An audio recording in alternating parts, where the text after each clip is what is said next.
Welcome to the Superpowers for Good show. I'm your host, Devin Thorpe. Joanne Chiwaula, a certified nurse midwife and women's nurse practitioner who founded the nonprofit African Mothers Health Initiative, joins us today. Her organization works to improve maternal and child health care in Malawi with impressive results. She'll also teach us how to master her superpower, being inspired by those you work with and serve.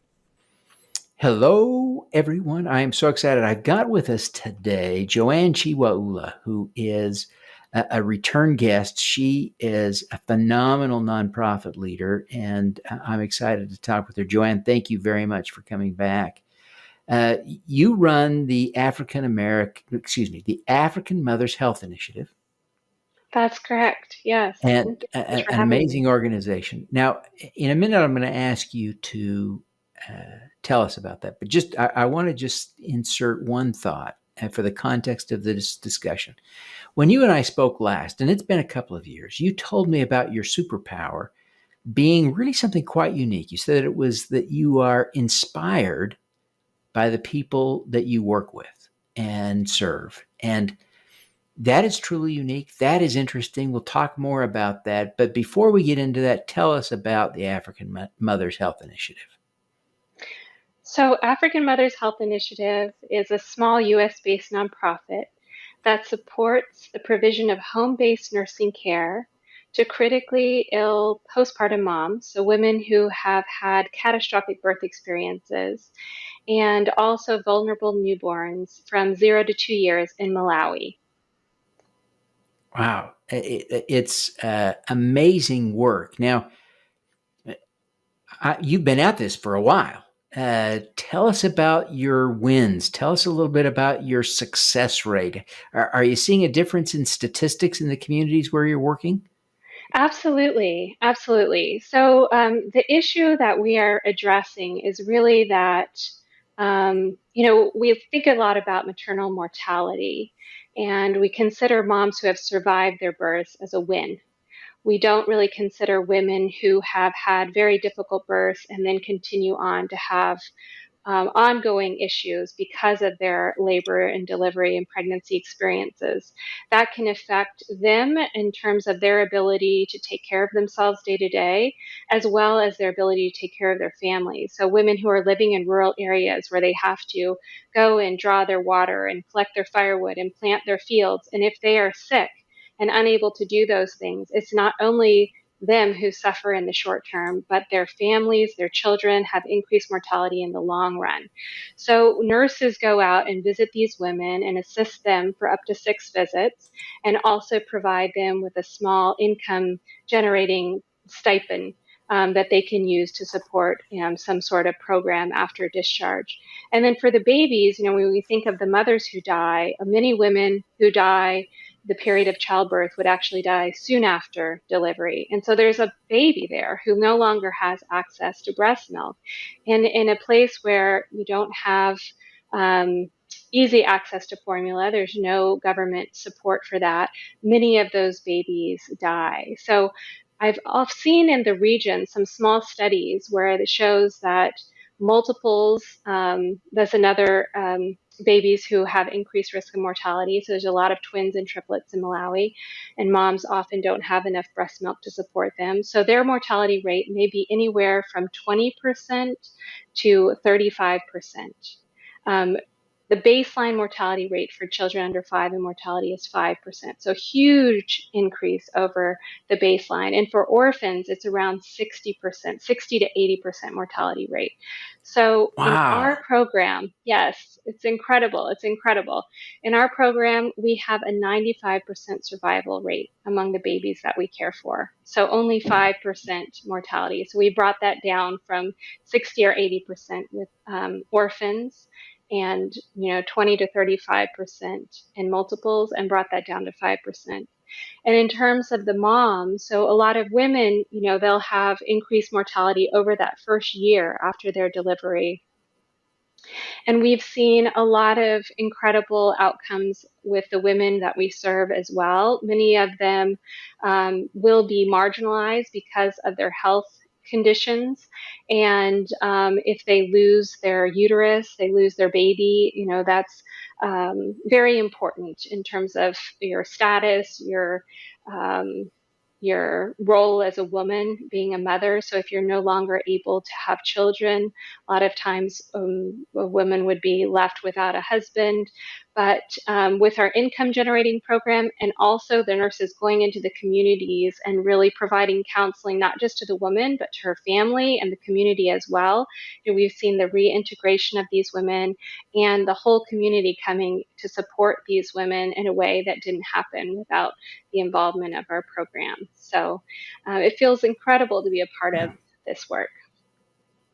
It seems to me, and help me understand if I've got this wrong, but it seems to me that if we think about nonprofit initiatives on a spectrum of sort of light touch, global reach to small reach, but high impact, you're closer to that latter end of the spectrum, dealing with a very strong intervention, making a big difference in lives for women in some parts of Malawi. Am I thinking about that right, or Absolutely, missing that? absolutely. And what I'd like to add to that, Malawi, the healthcare sector is stretched incredibly thin. There's around 600 physicians for the whole country of 18 million people.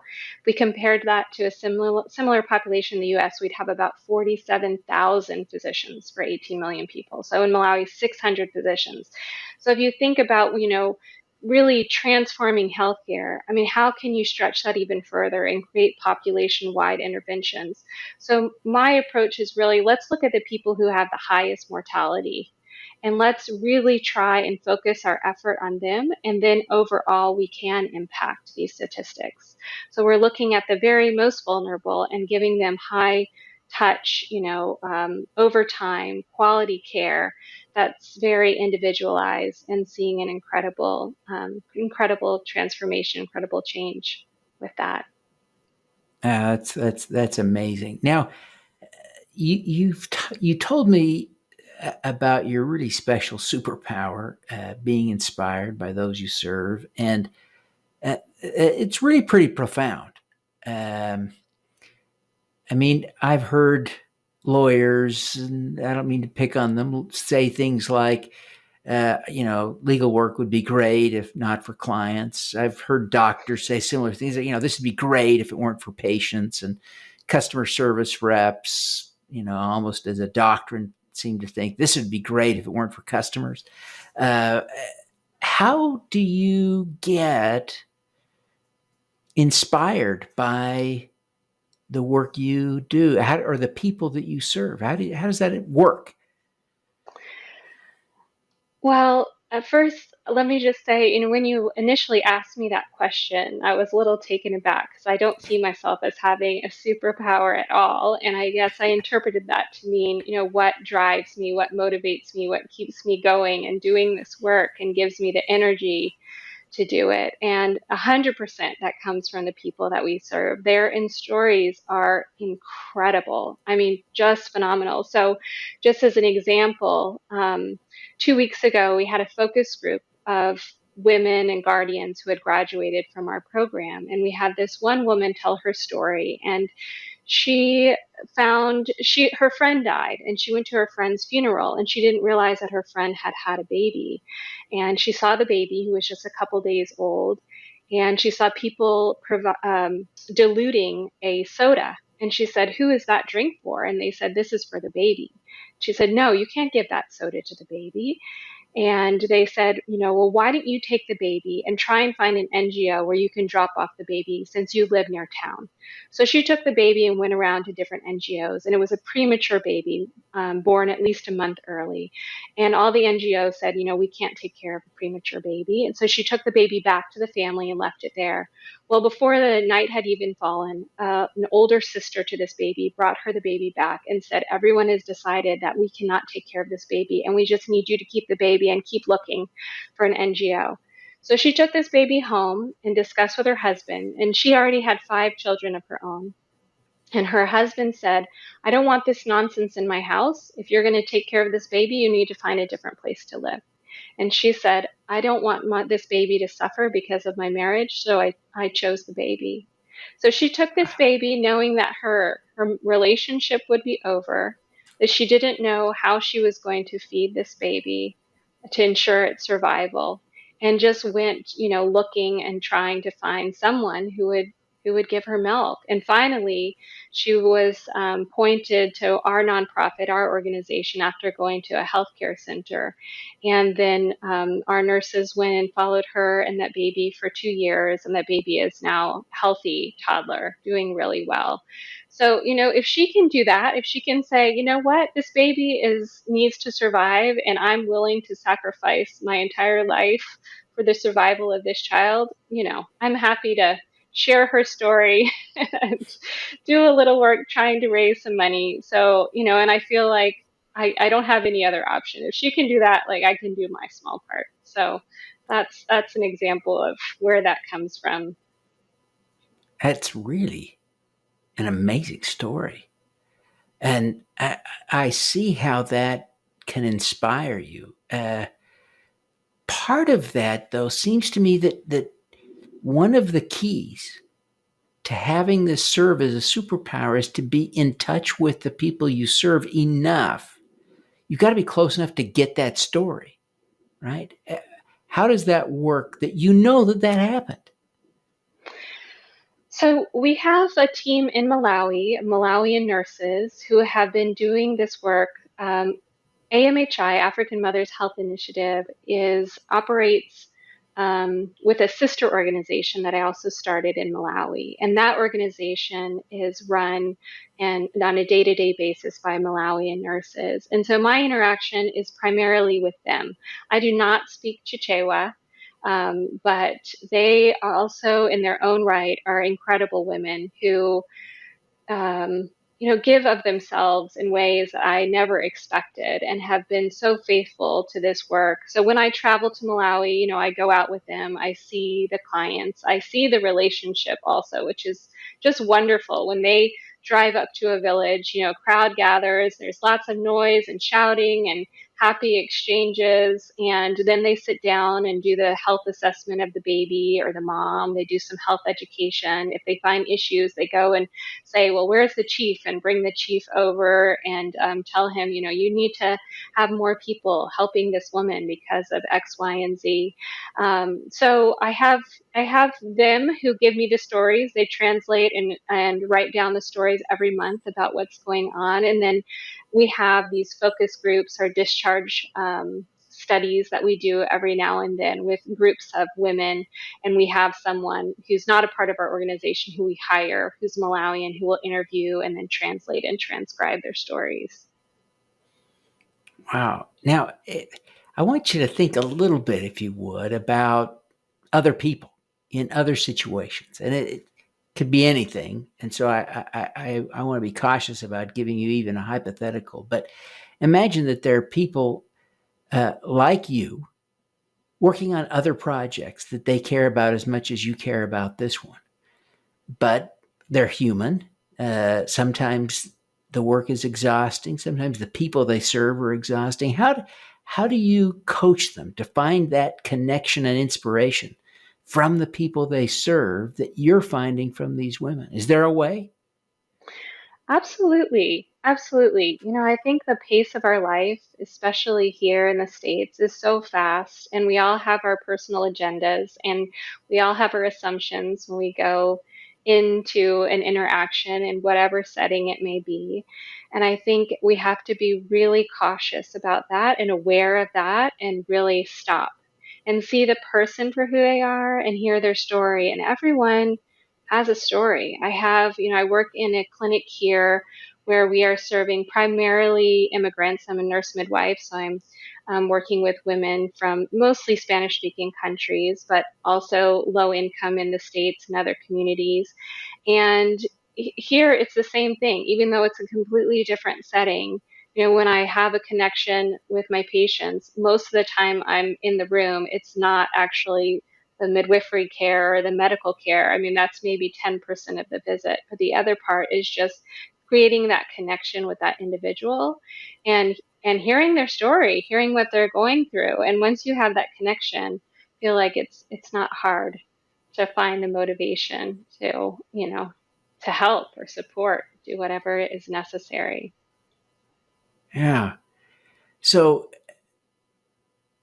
I'm thinking about those conversations where that personal connection is built. And I'm wondering how, sometimes that's got to be a little bit awkward. Do you have some coaching for the kinds of questions or the way to phrase a question so that it's safe? So you make a connection with someone without offending them. It's so easy, especially I hate to personalize it or make it awkward in this way, but white men like me in a situation where we're dealing with someone in a different situation, single mothers or with people from other challenging situations, and we come from such a place of privilege. One of the things that handicaps me in a way is my fear of doing it wrong, of being offensive to people. How would you coach people like me to avoid those kinds of mistakes in a genuine desire to make that connection? Well, I so appreciate that that you're saying that and asking the question. I think first of all, we all make mistakes. We all put our foot in it from time to time, and we have to be a little bit fearless, to accept that. And I think when someone sees that you really want to see them, when you really want to know them, they will also be generous and guiding you and educating and communicating. As basic guidelines, I would say open-ended questions and listening more than talking and clarifying statements. All of those things I think we probably have heard many times, but Yeah, sometimes yeah. are a little bit more difficult to put into practice. Um, but it's a good place to start. Well, that's great advice. It's a very practical way, but I appreciate your premise that if an effort from someone as clumsy as I am is genuinely motivated, that most people will give me, and I'm thinking of all the others who may be in the same kind of situation, that we can get maybe the benefit of the doubt if our intention is good and our attempt is genuine, even if it's clumsy. We're safe-ish. I hope that's what you're telling me. Yes, absolutely. Absolutely. And I think, some people do carry a lot of trauma with them. And, we have to understand that when we walk into a room, that they may have a lot of barriers, a lot of walls, and also be okay with that. Maybe the response isn't a warm response initially, but I think that, continuing to put that forward, that I really want to see you, I want to know you, I want to hear what's going on with you, and allowing that space to remain open, even if you initially kind of get the hand. I think that's important, and not to take it personally that so many people have trauma. I mean, it's astounding, I think, and that's something I've learned also in my work now, where you have no idea. You have no idea what's going to trigger someone. Even a simple question can lead to an experience that someone had in childhood, and you are not the cause of that. But I think how you respond and react to it can either make it a safe place or kind of reinforce that trauma. So just recognizing that, okay, I'm not the one who's causing this, but I can just hold the space, even if it's uncomfortable at times. Yeah, it's so tricky. But one of the things that you've obviously become good at, you mentioned that you don't speak the language there in Malawi. Um, how do you make that personal connection that clearly you've learned to make with an individual who doesn't speak the language? You're using a translator, I presume. Any advice for how others might try to make that connection? Well, honestly, when I started this nonprofit, I was living and working in Malawi. So originally, I was there for 3 years. I was working in the maternity hospital in the capital city where there were, 1,000 deliveries a month. And I started this work on my own, just driving around. I told the nurses when I found out this was happening, that babies were dying after the deaths of their mothers. I told the nurses, if you ever have a baby who has survived the mother's death, just let me know and I will get in touch with the family and I will drive and I will bring them formula. And so I was doing that on my own, but I have to say that once I handed it over, I formalized the nonprofit and handed over the real work to the Malawians. I mean, that's when it really took off. And I think we have to find what our role is. And my role is no longer that direct care in Malawi. I'm not working one on one with these women, but I am sharing their stories because I think they are incredible stories and inspiring.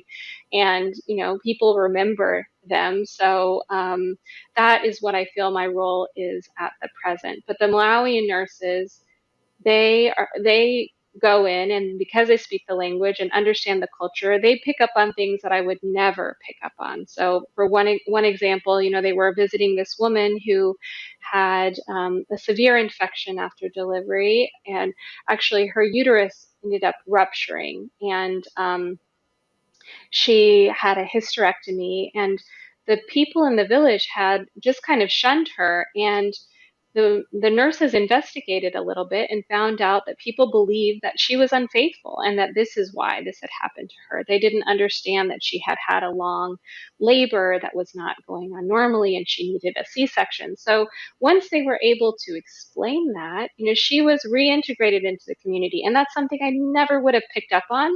And I would have never been able to help in that process. So I feel, I have I had some personal investment in this in the beginning because it really was the relationships that I had. And it felt so good to go into a village and people to get excited to see me. But I recognize, the better care is really supporting the empowerment of these Malawian nurses to do this. And when I see what they are doing and the outcomes they're having, it just reinforces that that was absolutely right. I feel really good about that. So part of what you're saying is the people who inspire you are not just those you serve, but also those you serve with. The Malawian women who are doing some of the work that you started out doing, and now they're doing with you as part of your team. Um, that's really kind of a powerful lesson that you learned that what we need to take from this discussion, I think, too, is learning when and how to support the local people in their efforts and step back a little bit and find ways to deliver the value that we uniquely can and not get in their way, to build empowerment. And why don't you speak to that just a little more? Because I think that's really a profound lesson that you learned and firsthand, watching it right on the ground, making this transition. That's powerful stuff. Absolutely. Absolutely. I,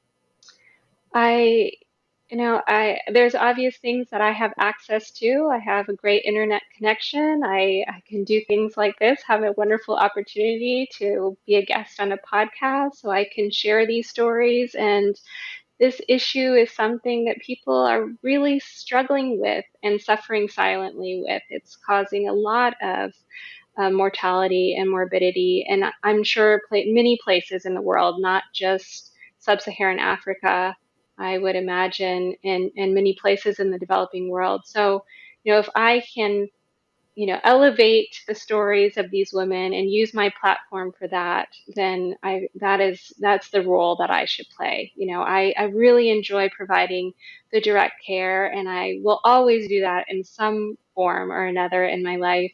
But in terms of these issues, it really is so important that the women are being served by others who know and understand them, and the communities are being served by people who can come in and who can talk and who can really make change. And I am not the person. We're not, this is not the way we should do development work. I feel very strongly about that. Like come in and tell people what they need and then try and make that happen.